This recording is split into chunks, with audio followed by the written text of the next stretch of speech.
La historia del espionaje. Episodio 3.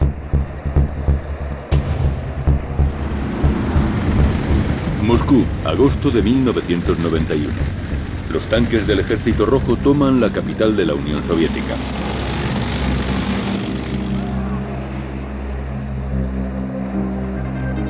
Un grupo de comunistas, entre ellos el jefe del servicio secreto, Khrushchev, han planeado un golpe de Estado contra el presidente Gorbachev y sus políticas reformistas. Yeltsin, el primer presidente ruso elegido democráticamente, exhorta al pueblo a la resistencia. El golpe fracasó. Yeltsin derrotó al ala dura del comunismo y el sistema soviético se vino abajo. El 25 de diciembre de 1991, Mikhail Gorbachev dimite y la Unión Soviética pasa a la historia.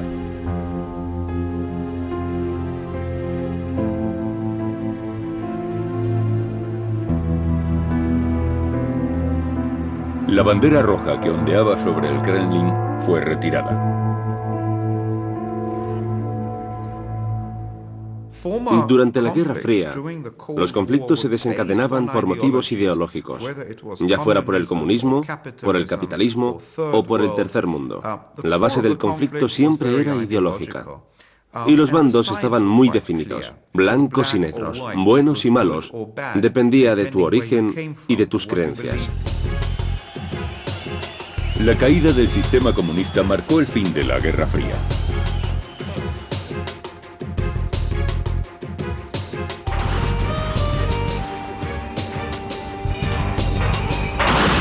Las armas que ya no se necesitaban fueron destruidas.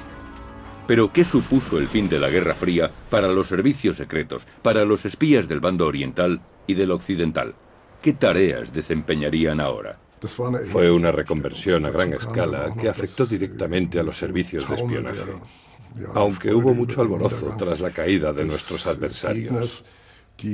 Según nuestros políticos, el peligro había acabado y se podía desmantelar el BND, el Servicio de Inteligencia Federal.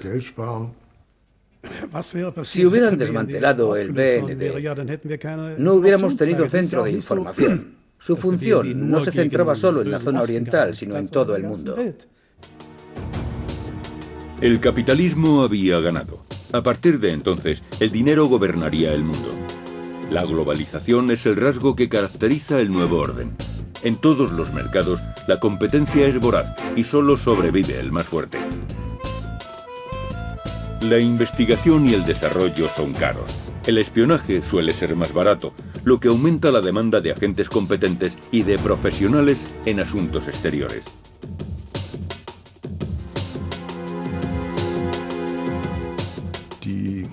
Los miembros del KGB, por ejemplo, eran un grupo de élite dentro de la Unión Soviética. Tenían una formación muy buena, dominaban varios idiomas, estaban muy cualificados y buscaban trabajo en el campo de la seguridad. ¿Ofrecía trabajo a los agentes esta nueva economía? Sin duda. Los secretos industriales siempre han sido un recurso muy rentable para los espías. En los servicios secretos de algunos países se han creado unidades especializadas en el espionaje industrial. Hay mucho espionaje industrial en las empresas alemanas. Tanto los servicios de inteligencia extranjeros como los de la competencia tratan de averiguar los secretos de las empresas de Alemania. En una central eólica del norte de Alemania se desarrolló uno de los episodios más escandalosos de espionaje industrial. Una mediana empresa llamada Enercon de Frisia Oriental es la mayor productora de turbinas eólicas.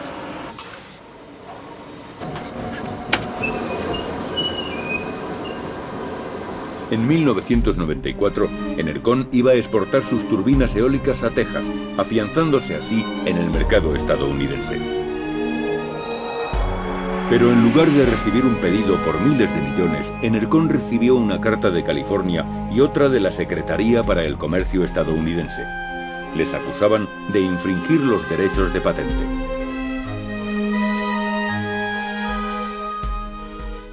Lo primero que pensamos en Enercon fue que había un error. Nosotros habíamos inventado ese producto. ¿Dónde estaba la infracción? No podían hacernos nada. Pero una empresa estadounidense reclamaba los derechos sobre la tecnología desarrollada por Enercon. Alois Wobec, propietario de Enercon, descubrió en los archivos de la empresa denunciante fotos tomadas por espías en su propia planta. La tecnología que él mismo había desarrollado fue presentada ante el tribunal, donde se aclaró lo que había ocurrido. Los espías de su competidor estadounidense, Kenneth Wind Power, habían accedido a la planta eólica de Enercon en 1994.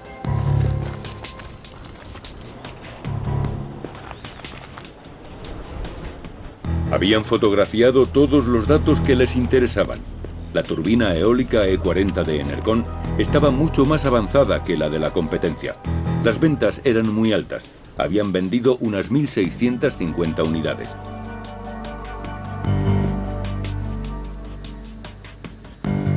Gracias a las fotografías de los espías, la turbina eólica pudo reproducirse y patentarse en Estados Unidos. Ante la ley, los estadounidenses eran titulares de los derechos, un duro golpe para la empresa alemana.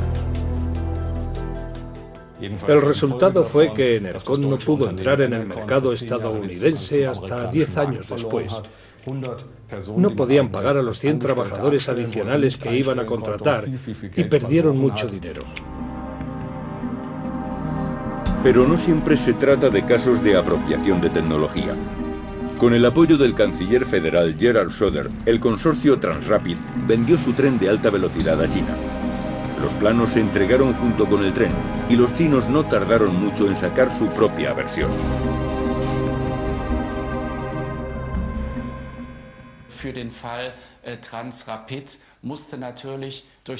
En el caso de Transrapid, la cuestión era que había que decidir entre los intereses económicos y el riesgo de que se filtrasen datos sobre la tecnología.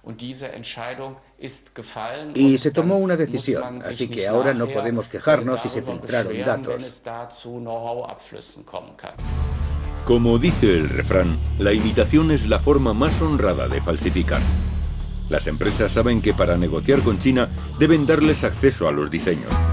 Eso puede traducirse en la copia de su producto, pero si no, pierden la posibilidad de firmar contratos millonarios.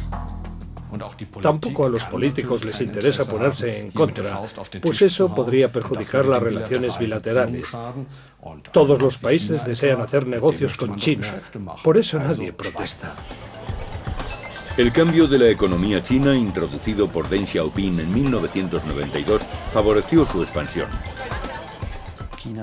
China va camino de convertirse en una potencia económica mundial y quiere que ocurra lo más rápido posible. Para eso, depende de los conocimientos técnicos de los países industrializados. Para China lo importante es actualizarse en términos tecnológicos. Y saben que para eso no necesitan inventar la rueda, basta con copiarla. Apenas invierten en desarrollo, porque resulta muy caro, pero allí la mano de obra es muy barata, y eso ha permitido a China conquistar la primera posición en ciertos sectores del mercado.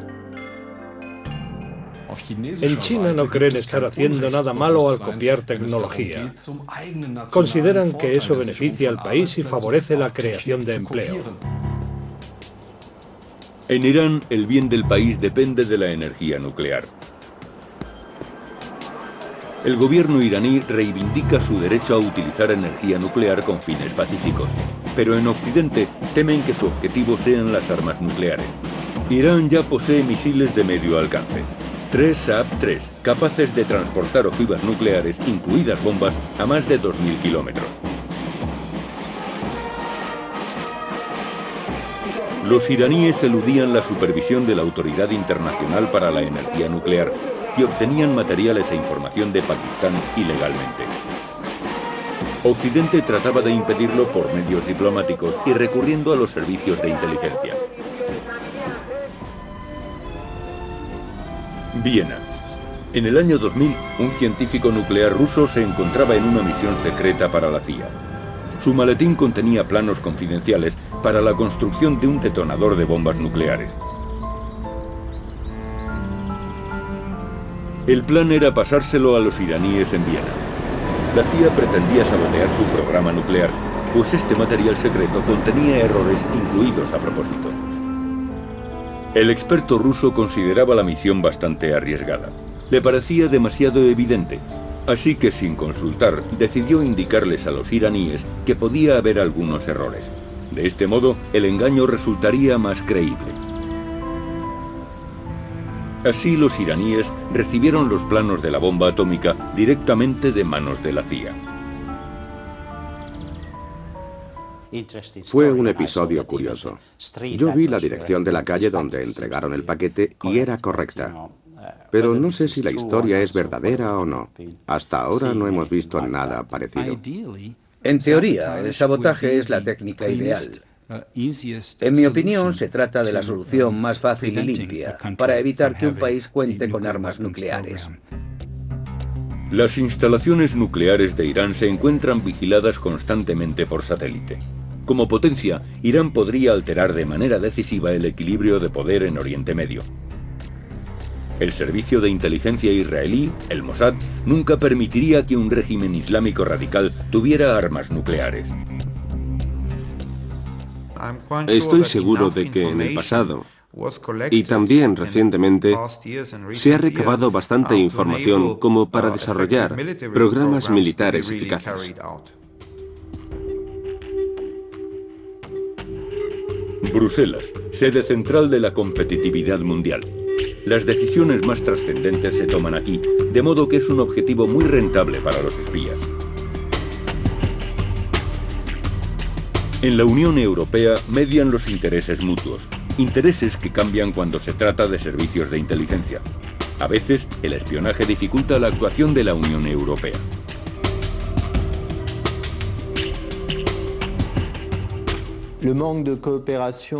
La falta de cooperación entre los servicios de inteligencia europeos genera considerables problemas en el campo económico. Los países de la Unión Europea trabajan juntos en la lucha contra el terrorismo y el crimen organizado, así como en temas de tecnología nuclear. Pero no intervienen en el ámbito económico, donde cada país actúa en su propio interés. El escándalo de las escuchas en 2002 demostró que se habían llegado a colocar micrófonos en Bruselas. Los expertos descubrieron micrófonos ocultos en las salas de conferencias del edificio del Consejo Europeo. Se trata de la sede de las negociaciones entre los jefes de Estado y Gobierno de los países miembros. No sabemos si el escándalo de 2002 fue el último o solo el último que se ha descubierto. La Unión Europea sabe, al menos desde finales de los 90, que son espiados, incluso por los aliados. Respecto a nuestras relaciones con Estados Unidos, los políticos europeos siempre han alimentado la idea de que son cordiales. Pero si lo examinamos más detenidamente, descubrimos que desde el final de la Guerra Fría, los gabinetes estratégicos estadounidenses han desarrollado otra política, y una de sus prioridades es consolidar el dominio de Estados Unidos en el siglo XXI. Pero no solo los estadounidenses colocan micrófonos. Franceses, británicos, rusos, todos espían a la Unión Europea, aunque es muy difícil demostrarlo. Hay un sistema de micrófonos que se conoce oficialmente, el Echelon, una reliquia de la Segunda Guerra Mundial. Se utilizó para escuchar al enemigo en la Guerra Fría y hoy en día es el sistema de captación de datos más extendido en el mundo. Las conversaciones telefónicas pinchadas, los faxes y los correos electrónicos interceptados son almacenados y escaneados por superordenadores y se clasifican por materias y palabras clave. El Parlamento Europeo sospecha que desde hace tiempo también se utiliza para obtener información económica. Echelon fue una herramienta muy extendida entre los occidentales para espiar al bloque oriental. ¿Por qué no se desmanteló? Porque lo controlan Estados Unidos, Gran Bretaña, Nueva Zelanda, Canadá y Australia.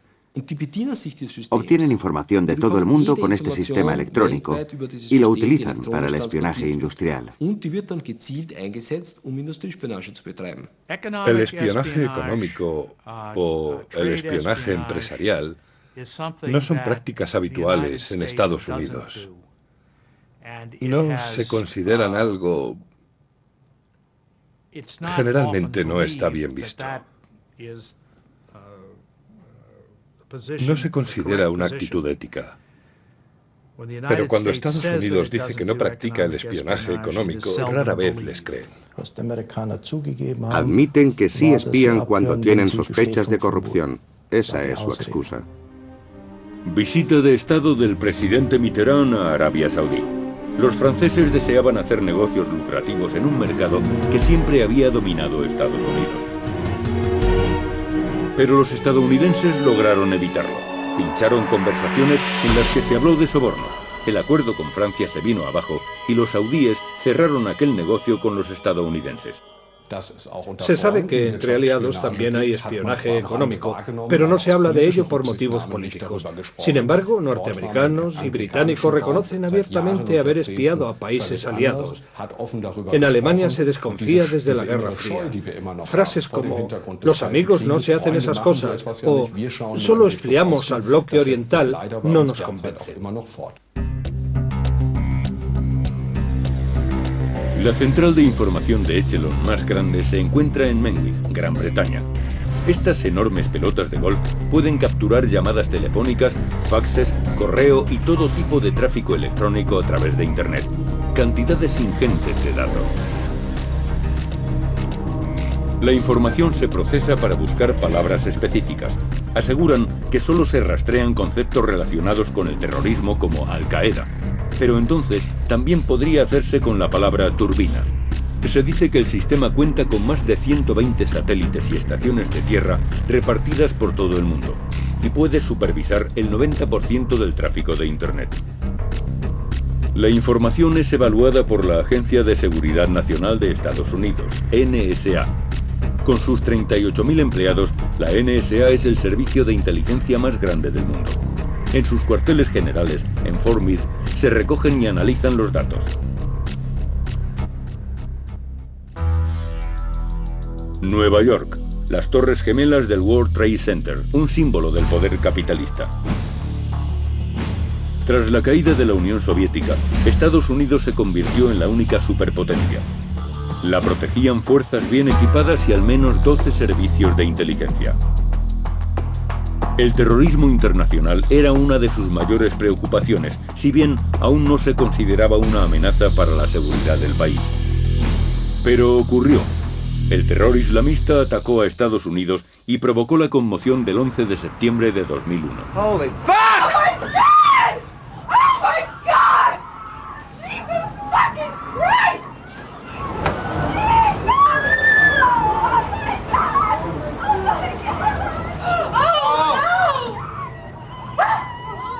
Los servicios de inteligencia no se tomaron en serio la amenaza del terrorismo islámico.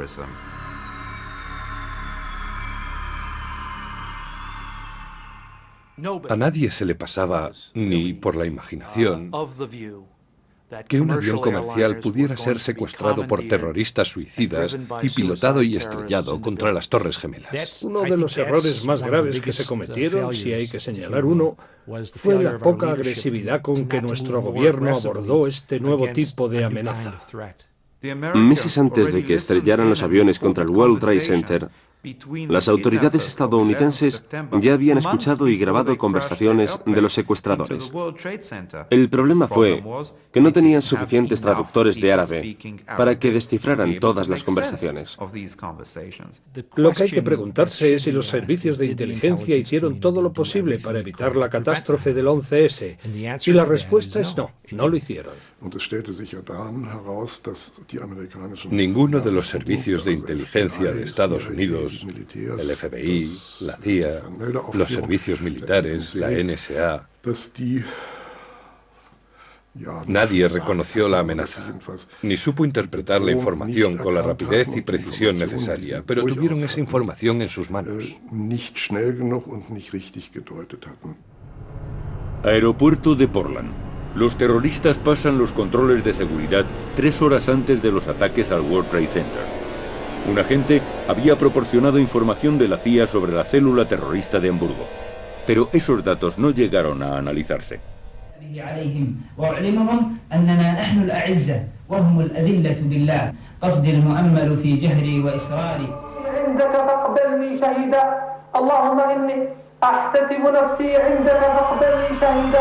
La Casa Blanca tuvo que reaccionar. 3 días después del ataque, el presidente Bush declaró la guerra al terrorismo internacional ante el Congreso. How will we fight and win this war?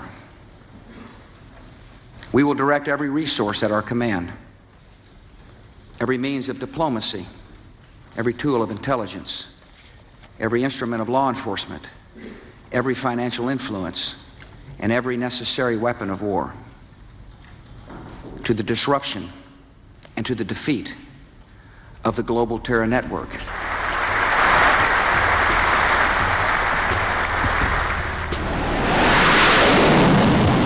La primera respuesta militar tras el 11 de septiembre fue un ataque aéreo sobre Kabul. Según la información de los servicios de inteligencia, Afganistán era el centro neurálgico de Al-Qaeda y el refugio de Osama Bin Laden. Bush le hacía directamente responsable de los atentados y exigió su extradición incondicional. El avión teledirigido no tripulado Predator se utilizó por primera vez en Afganistán. Bush perseguía a Bin Laden con armamento de alta tecnología. Desde luego existe el peligro de que los servicios de inteligencia se conviertan en un instrumento militar. En Estados Unidos, el Pentágono controla el 80% del presupuesto de los servicios de inteligencia. El 25 de octubre de 2001, por medio de una ley federal llamada Ley Patriota, el Congreso concedía al presidente poderes para unir y reforzar Estados Unidos, proporcionando las herramientas adecuadas para interceptar e impedir el terrorismo. Esa ley le daba más poder a nivel interior, pero contemplaba restricciones considerables a los derechos civiles.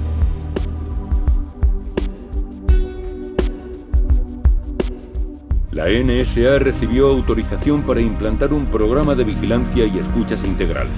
Se trataba de un servicio de inteligencia con funciones de policía.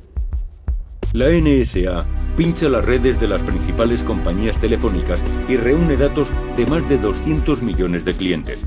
Se permite la vigilancia incluso en ausencia de sospecha. Los programas de filtrado buscan en Internet palabras clave como bomba. Los correos electrónicos pasan también por manos de la NSA. Tienen poder para recabar todo tipo de información y hacer uso de ella. Desde el 11 de septiembre de 2001, las autoridades estadounidenses viven en alerta y utilizarán todos los medios disponibles, por dudosa que sea su legitimidad. Tratan de obtener información sobre organizaciones terroristas y sus posibles operaciones. Osama Bin Laden era hijo de un rico saudita, propietario de una empresa de construcción. Osama fundó la red terrorista internacional Al-Qaeda y se le considera el instigador de los atentados de Estados Unidos. En Afganistán, trabajó con fundamentalistas talibán y organizó campamentos de entrenamiento para los combatientes de la guerrilla. En las escuelas coránicas, los niños aprenden que fe y lucha son la misma cosa. Tras el éxito del ataque militar estadounidense sobre Afganistán y el régimen de los talibán, Osama Bin Laden escapó por la inaccesible frontera montañosa que separa Afganistán y Pakistán. Por avanzados que sean los métodos con los que se sigue su rastro, hasta ahora la búsqueda ha sido infructuosa. Si sabes dónde mirar, entonces los medios técnicos pueden ser útiles. Pero si la persona o el grupo al que se busca se esconde en un lugar favorecido por el paisaje y proporcionado por las personas de la región, la tarea se complica considerablemente. El servicio de inteligencia pakistaní ha intervenido en su favor, por supuesto. Aparte de que muchos de sus miembros han tratado de proteger a Bin Laden porque cooperaron con ellos durante muchos años. Estas relaciones también están marcadas por la amistad y la confianza. El fenómeno terrorista ha tomado un cariz tan complejo que, más que como director de operaciones, la importancia de Bin Laden radica en su papel como líder intelectual. El mundo árabe siempre se ha sentido amenazado por Occidente. Por ese motivo, Osama Bin Laden trazó una estrategia de demostración de poder. Se ha convertido en un símbolo de la lucha contra los infieles.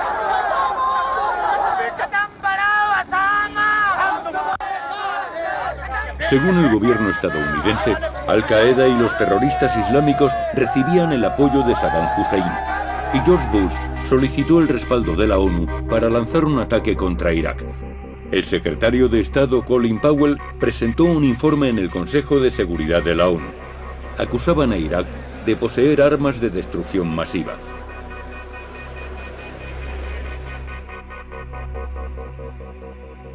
We have diagrammed what our sources reported about these mobile facilities. Here you see both truck and rail car mounted mobile factories. The description our sources gave us of the technical features required by such facilities are highly detailed and extremely accurate. Let's look at one. Ahora sabemos que en Irak no había armas de destrucción masiva y tampoco respaldaban a Al-Qaeda. Yo estaba a cargo del equipo que revisaba la información de la inteligencia estadounidense. Nos centrábamos en las conexiones entre Saddam Hussein y Al-Qaeda. Revisamos 10 años de material, unas 75.000 páginas de información y no hallamos ninguna conexión en absoluto. Saddam Hussein creía estar rodeado por agentes de la CIA, que sabrían que no poseía armas de destrucción masiva ni estaba relacionado con Al-Qaeda. Pero en realidad no había agentes de la CIA en Bagdad. A finales de marzo de 2003, los estadounidenses y sus aliados, la Coalición de la Voluntad, atacaron Irak. La invasión de las tropas estadounidenses y británicas llegó acompañada de un bombardeo aéreo masivo, en particular contra la sede del gobierno en Bagdad. Las fuerzas iraquíes se rindieron apenas un mes después y los vencedores ocuparon la ciudad.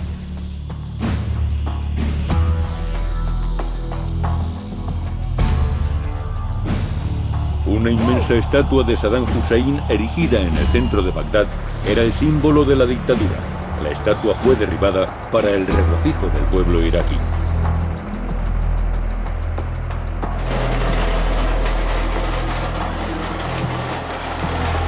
En el discurso que pronunció en un portaaviones, el presidente George Bush, comandante en jefe de las fuerzas aéreas, declaró Irak liberado.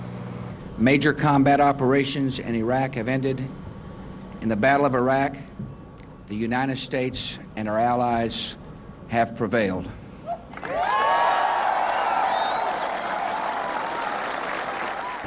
Fue una invasión de un país musulmán por parte de una potencia infiel.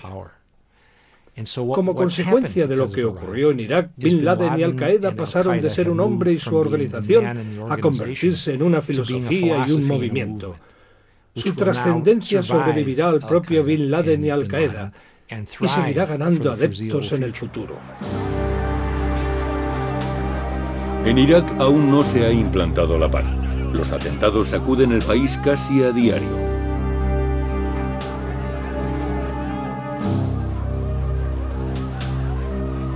En lugar de libertad y democracia reina la anarquía y el terror.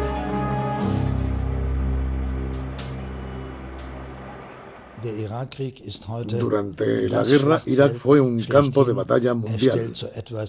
Aquella situación intensificó la ira de la militancia terrorista islamista. El terror salpicó Europa. Madrid, 11 de marzo de 2004. 10 terroristas suicidas detonaron una serie de bombas en los trenes de cercanías. 191 personas fueron asesinadas. El rastro apuntaba a Al-Qaeda, España como Gran Bretaña pertenecían a la coalición. La mañana del 7 de julio de 2005, Londres se despertó agitado por el estallido de 4 explosiones. En plena hora punta, los terroristas suicidas detonaron sus mochilas bomba en 3 trenes del metro y en un autobús de 2 pisos. 56 personas murieron. Otro ataque coordinado por islamistas radicales. 3 de los 4 terroristas eran de origen pakistaní nacidos en Gran Bretaña, es decir, ciudadanos británicos. Hasta este momento, nos habíamos enfrentado a la amenaza directa de una única organización terrorista, llamada Al-Qaeda. Sin embargo, la situación a la que nos enfrentamos ahora es una situación mucho más difusa, desgraciadamente. Existen pequeños grupos o redes e incluso individuos aislados que, por cuenta propia y sin ayuda exterior, actúan apelando al mensaje de Bin Laden. Se trata, por tanto, de una amenaza mucho más compleja que la que nos acechaba en el pasado. En Alemania la gente se sentía segura. Al fin y al cabo, el país no había participado en la guerra de Irak. Pero en el verano de 2006, unos maletines bomba fueron colocados en 2 trenes regionales. Gracias a unos errores técnicos, se evitó la catástrofe. Las grabaciones realizadas por las cámaras de la estación de Colonia sirvieron para localizar a los terroristas. Las imágenes mostraban a 2 hombres de rasgos árabes subiendo por las escaleras mecánicas a los andenes. Tras identificarlos, los arrestaron.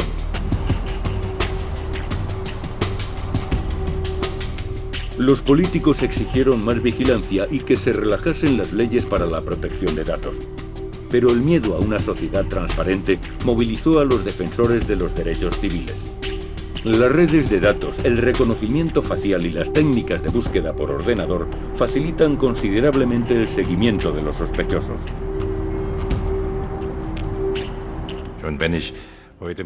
Como ex-alemán oriental, me impresionan las medidas que se están tomando en la República Federal en este sentido.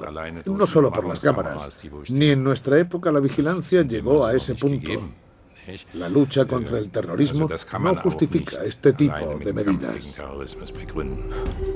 Los servicios de inteligencia exigen que se tomen ciertas medidas para combatir el terrorismo. Algunas de sus ideas son los pasaportes con datos biométricos, como la complexión física, las características del iris, huellas y datos para el reconocimiento facial y de voz. Eso facilitaría la identificación. Estas características se convertirían en datos digitales y se almacenarían en inmensos bancos de datos.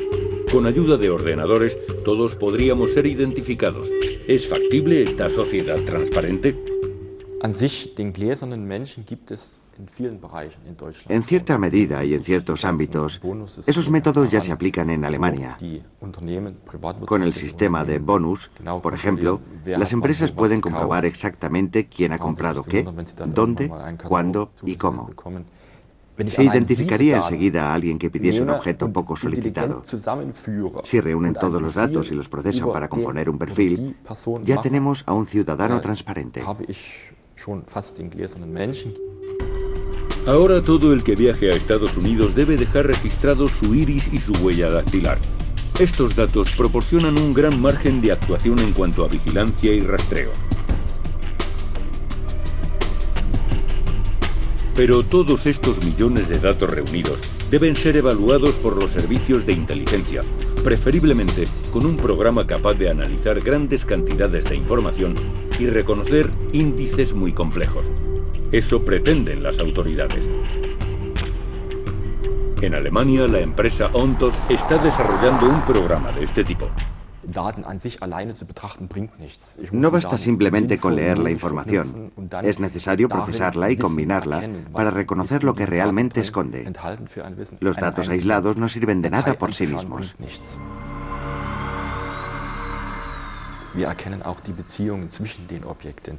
Buscamos las conexiones entre elementos determinados. Por ejemplo, la relación entre 2 personas o 2 empresas. La relación entre una persona y una empresa. Los documentos aislados no nos permiten establecer esas conexiones. Necesitamos miles de datos para interpretar la información contenida en ellos. Los datos masivos se entrelazan y se parte de sospechas iniciales. Por ejemplo, estudiantes árabes con parientes en Estados Unidos que han recibido transferencias de dinero de organizaciones dudosas.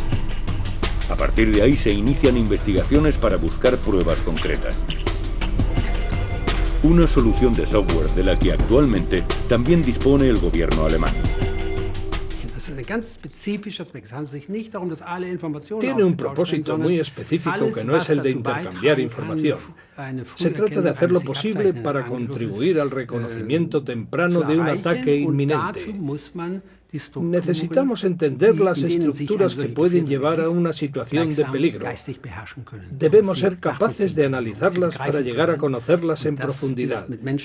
Es posible llegar a este fin con medios técnicos y humanos. Por eso los servicios de inteligencia y de policía trabajan juntos. Sus funciones y oficinas se mantienen separadas, pero en este ámbito determinado trabajan juntos.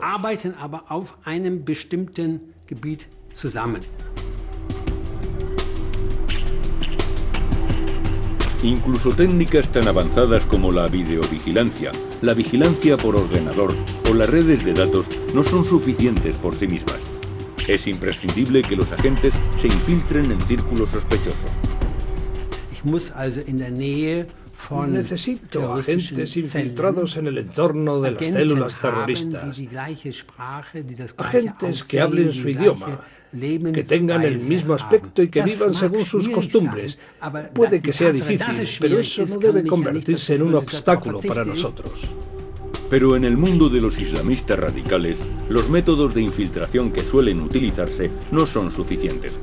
Los servicios de inteligencia como el BND deben idear nuevas estrategias.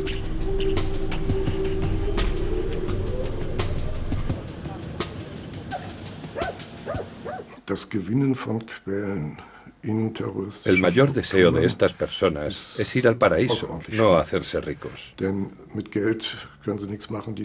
Por este motivo, las amenazas y la presión tampoco sirven de nada. Al contrario, los vínculos entre los grupos terroristas suelen ser muy estrechos. Son vínculos tribales o familiares, o vínculos que se forman colaborando en misiones. Por eso es extremadamente complicado encontrar a alguien dispuesto a trabajar para un servicio de inteligencia occidental. Los servicios secretos estadounidenses están regidos por leyes especiales. No ocurre lo mismo con las operaciones de la CIA en el extranjero. El Consejo Europeo ordenó la investigación de los vuelos secretos de la CIA y se descubrió que más de 100 personas raptadas como sospechosas de terrorismo fueron transportadas ilegalmente por Europa. Las conducían a prisiones en países donde la tortura está permitida. Las organizaciones para los derechos humanos advierten sobre movimientos aéreos que no constan en los registros oficiales. Este vuelo concreto salió de la base aérea de Bagram en Afganistán, donde sabemos a ciencia cierta que ciertos detenidos fueron liberados.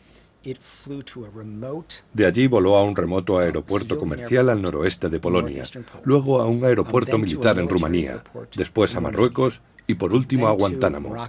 Era evidente que se trataba de un vuelo de prisioneros. La ruta no podría explicarse ni siquiera en términos de repostaje. Ese vuelo dejó y cogió prisioneros. Desde 2002, los sospechosos de ser miembros de Al-Qaeda son trasladados al campo de prisioneros de Guantánamo.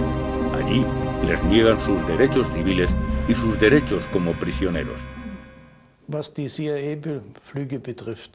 Ciertas actividades de la CIA, como esos traslados, representan una clara violación de los derechos humanos, no hay ninguna duda. Nadie en su sano juicio los aprobaría. Son inmorales, utilizan el secuestro.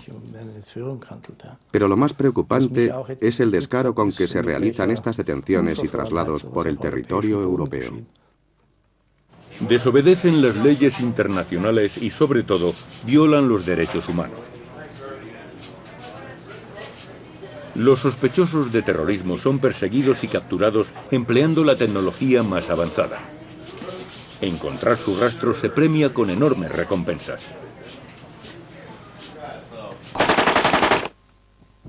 El principal terrorista jordano, Musab al-Zarqawi, coordinaba la red de Al-Qaeda en Irak. El extremista suní era uno de los terroristas más perseguidos por los servicios de inteligencia estadounidenses y sus aliados. Su captura se pagaba con 25 millones de dólares. Después de analizar en profundidad el paisaje, gracias a un vídeo, los servicios de inteligencia jordanos lograron ubicar con bastante precisión el escondite de Zarqawi. As you observe the target here, there was a flight of 2 F-16s from the United States Air Force. They have now been told where the target is. They have identified it. The lead aircraft is going to engage it here momentarily with a 500-pound bomb on the target.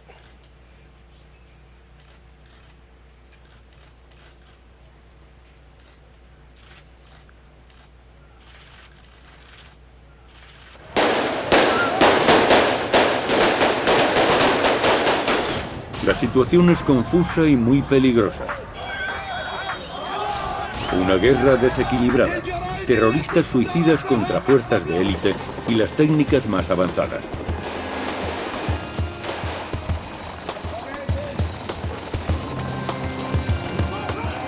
Los expertos advierten del peligro de confiar demasiado en las nuevas tecnologías.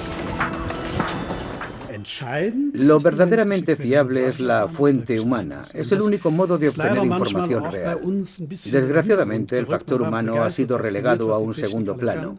La tecnología nos impresiona e infravaloramos los servicios de la gente, salvo para funciones humanitarias. En mi opinión, las personas son imprescindibles. Al final, lo que nos preguntamos es qué es lo que mueve a las personas, qué les motiva, cómo piensan.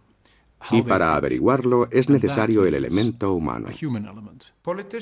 Los políticos no lo conciben. Opinan que invirtiendo en nuevas tecnologías de inteligencia como satélites, ordenadores, dispositivos de escuchas Echelon, pueden combatir mejor el terrorismo. En mi opinión, están equivocados. No son las máquinas, sino las personas las que hacen el trabajo. El trabajo de inteligencia empieza y termina en los seres humanos.